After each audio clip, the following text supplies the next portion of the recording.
ماشاءاللہ انتہائی خوبصورت اور احسن انداز میں ہدیہ عقیدت پیش کر رہے تھے احسن مسعود ملک کوتوال سے۔ اسی دوران ہماری محفل کی زینت بنے پیر صاحب آف پگاڑا شہداد کوٹ سندھ سے ہمارے خاص مہمان جناب ظفر علی صاحب، جناب محمد اشرف صاحب، جناب کاشف شاہ صاحب، جناب محمد فہیم امین صاحب۔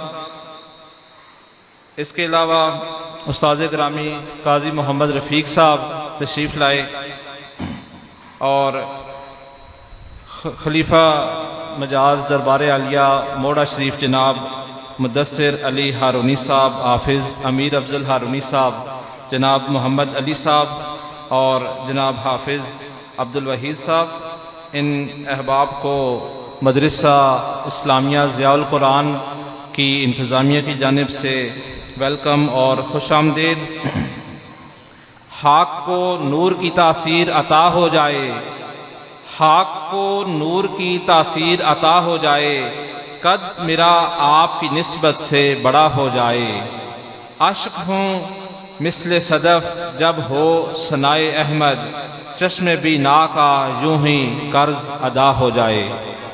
آپ کے نام کا تعویذ بنا لوں دل پر، آپ کے نام کا تعویذ بنا لوں دل کو، جب بھی صلاۃ پڑھوں دور بلا ہو جائے۔ محفل کی زینت بنے جناب حافظ عبدالعلی صاحب ڈھوکاوان سے، علامہ جابر احمد برکاتی صاحب اور حافظ محمد عاقب علی صاحب، ان کو محفل انتظامیہ اور مدرسہ انتظامیہ کی جانب سے خوش آمدید اور ویلکم۔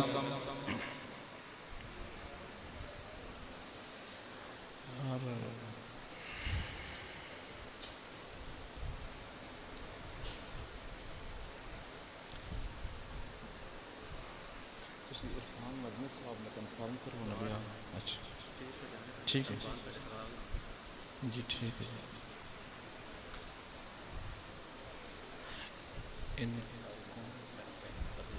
اچھا۔